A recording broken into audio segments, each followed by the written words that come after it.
Lecture du livre du prophète Isaïe. Ainsi parle le Seigneur. La pluie et la neige qui descendent des cieux n'y retournent pas sans avoir abreuvé la terre, sans l'avoir fécondée et l'avoir fait germer, donnant la semence au semeur et le pain à celui qui doit manger. Ainsi ma parole, qui sort de ma bouche, ne me reviendra pas sans résultat, sans avoir fait ce qu'il me plaît, sans avoir accompli sa mission.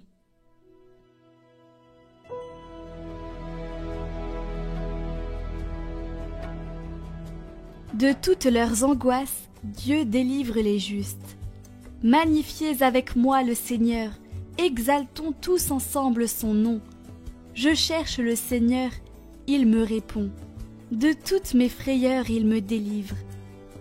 Qui regarde vers lui resplendira, sans ombre ni trouble au visage. Un pauvre cri, le Seigneur entend. Il le sauve de toutes ses angoisses. Le Seigneur regarde les justes. Il écoute, attentif à leurs cris. Le Seigneur affronte les méchants pour effacer de la terre leur mémoire. Le Seigneur entend ce qu'il appelle. De toutes leurs angoisses, il les délivre. Il est proche du cœur brisé. Il sauve l'esprit abattu.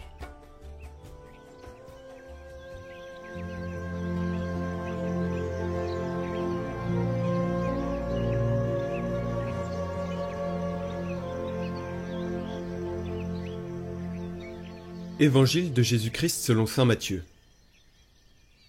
En ce temps-là, Jésus disait à ses disciples : « Lorsque vous priez, ne rabâchez pas comme les païens. Ils s'imaginent qu'à force de paroles, ils seront exaucés. Ne les imitez donc pas, car votre Père sait de quoi vous avez besoin, avant même que vous l'ayez demandé. Vous donc, priez ainsi. Notre Père, qui es aux cieux, que ton nom soit sanctifié, que ton règne vienne, que ta volonté soit faite sur la terre comme au ciel. Donne-nous aujourd'hui notre pain de ce jour. Remets-nous nos dettes, comme nous-mêmes nous remettons leurs dettes à leurs débiteurs. Et ne nous laisse pas entrer en tentation, mais délivre-nous du mal. Car si vous pardonnez aux hommes leurs fautes, votre Père céleste vous pardonnera aussi. Mais si vous ne pardonnez pas aux hommes, votre Père non plus ne pardonnera pas vos fautes.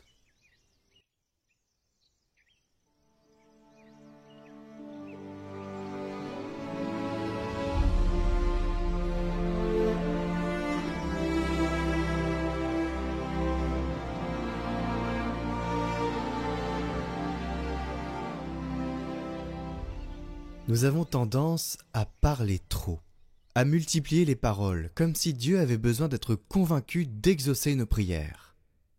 Mais Jésus nous recentre sur l'essentiel. Prier, ce n'est pas accumuler des mots. C'est s'aligner sur la volonté du Père. Que ta volonté soit faite sur la terre comme au ciel. Cette phrase devrait nous bouleverser. Elle est l'aveu que nous ne sommes pas le centre, que nous avons à nous laisser transformer pour entrer dans le plan divin. Comme l'explique saint Jean Gatien, c'est une prière radicale. Elle demande que la terre devienne le ciel, que nos cœurs s'ouvrent à la lumière divine. Ce n'est pas une soumission résignée, mais une révolution intérieure. Accueillir Dieu pour qu'il nous façonne, pour que sa parole féconde notre existence comme la pluie fertilise la terre. Et si nous nous posions la question aujourd'hui, croyons-nous vraiment que sa volonté est ce qu'il y a de meilleur pour nous? Savons-nous lui faire confiance, même dans l'épreuve? L'enjeu est immense, car refuser ce mouvement, c'est se fermer au salut. Ce carême nous invite à sortir de nos illusions de maîtrise, à lâcher nos volontés trop humaines pour entrer dans l'horizon de Dieu.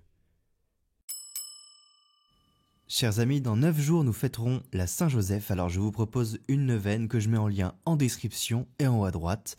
Vous pouvez prier pour le travail, pour la famille et pour toutes sortes de choses. Saint-Joseph exauce souvent et même pratiquement toujours nos intentions de prière. Tout de suite, nous nous retrouvons pour la suite de notre parcours de carême sur le monde invisible, où nous allons parler de la bénédiction avec le Père Élisée.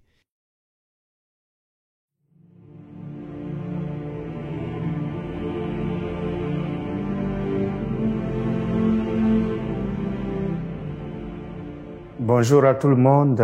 Je suis Révérend Père Élisée Kofi Banouakon. Je suis prêtre missionnaire appartenant à la Société des missions africaines SMA. Et je suis présentement en mission en France, précisément dans l'archidiocèse de Lyon, où je suis responsable de l'animation missionnaire et vocationnelle au niveau de la province SMA de Lyon. Et dans le diocèse, je rends service au ministère de l'exorcisme. Je suis originaire de la Côte d'Ivoire. Je suis également vicaire à la paroisse Saint-Thomas de Vaux-en-Velin. Alors aujourd'hui, je suis là pour vous parler des bénédictions que nous pouvons demander de la part du Seigneur.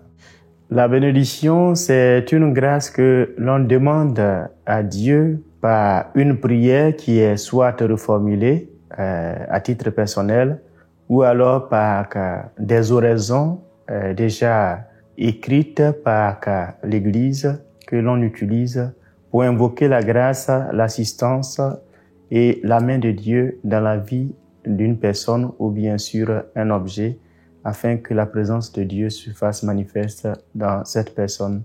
Ce qui peut nous permettre de nous protéger. En premier lieu, je parlerai du sacrement du baptême, qui est la clé qui ouvre aux autres sacrements. Mais à côté de ce sacrement aussi, il y a l'Eucharistie et aussi le deuxième baptême, si on peut s'exprimer ainsi, qui est le sacrement de réconciliation, autrement dit le sacrement de confession, à travers lequel nous rencontrons la grandeur de la miséricorde de Dieu qui s'ouvre à nous de façon pleine et totale pour nous purifier de tous nos péchés afin de nous réconcilier avec Dieu, nous réconcilier avec nous-mêmes, nous réconcilier avec les autres, nous réconcilier avec la nature. Et cette réconciliation purifie notre âme, purifie notre cœur et nous redonne vie en faisant de nous de nouvelles personnes de sorte à être éclairés ou bien illuminés par la lumière du Saint-Esprit qui pourrait nous prévenir de toute attaque de la part du mal. Quelqu'un qui est dans le péché, bon, tout le monde peut être attaqué, mais quelqu'un qui est dans le péché a le flanc plus prêté aux attaques que celui qui se purifie par le sacrement de réconciliation. La confession, pour ceux qui le peuvent se confesser une fois par mois. Ceux qui le peuvent plus encore, une fois chaque 2 semaines. Ceux qui veulent vraiment vivre une intimité sincère et sérieuse avec le Seigneur, une fois par semaine, ce n'est pas mauvais. Et peut-être des fois, on est tenté de se poser la question de savoir, mais qu'est-ce que je vais aller confesser? Ça dépend de notre degré de spiritualité ou bien de notre degré d'avancement dans notre relation avec le Seigneur.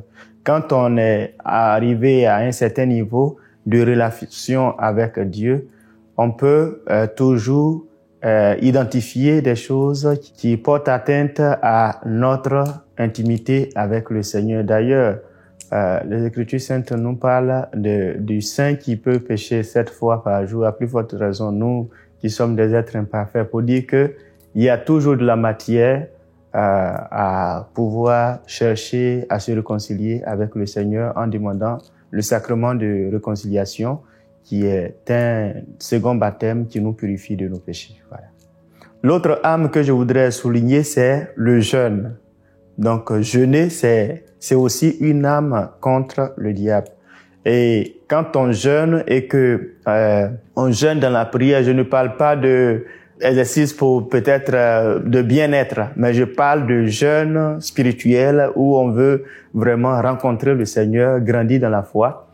Il y a de la matière pour que nous soyons vraiment protégés contre les attaques. Parce que quand on jeûne, on monte à un autre degré de spiritualité, de rencontre avec le Seigneur. Et une personne qui a de l'intimité avec le Seigneur, il est vraiment difficile à l'adversaire de vouloir s'attaquer à cette personne.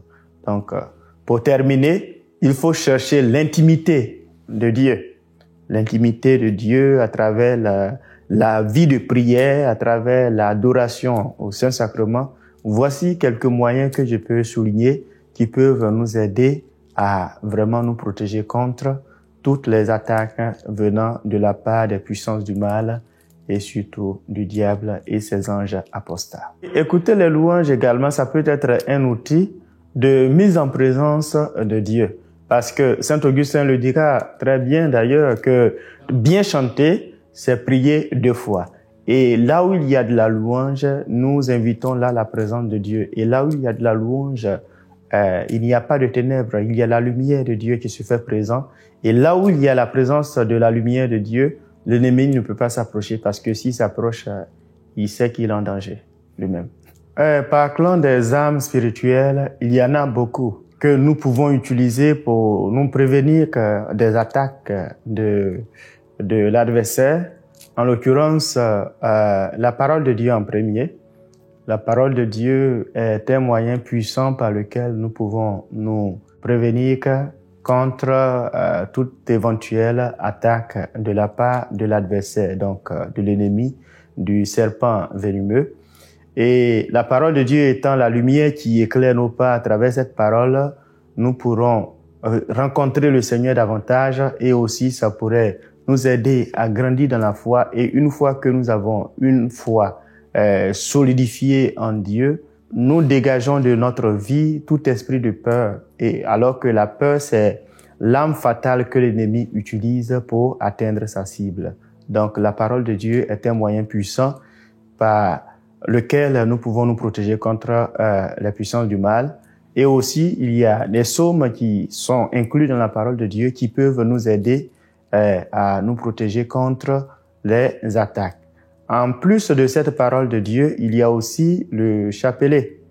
La très sainte Vierge Marie, celle qui a dit oui une fois pour toutes à Dieu pour permettre que le Verbe de Dieu prenne chair en son sein pour venir habiter parmi nous, a reçu le pouvoir de son Fils d'écraser la tête du serpent. À cause de ce privilège, cette Vierge Marie, elle peut nous obtenir la grâce de la protection si nous avons une dévotion particulière envers elle. Donc, je recommande aussi le chapelet et surtout pour ceux qui ont la capacité ou bien qui veulent vraiment grandir dans la foi, je recommande le rosaire, la prière du rosaire qui fait fuir à tout prix le diable. Et lorsque nous sommes dans des grands moments d'intercession pour nos frères et sœurs qui sont vraiment sous domination, des fois on a tendance à voir qu'une fois que la Vierge est invoquée, mais l'adversaire, le diable, il devient très furieux parce que c'est une dame qu'il redoute. Donc, une dévotion très sincère et sérieuse envers la Vierge Marie est aussi une arme contre les attaques. Retrouvez le parcours de Carême en haut à droite et en description.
Mettez-vous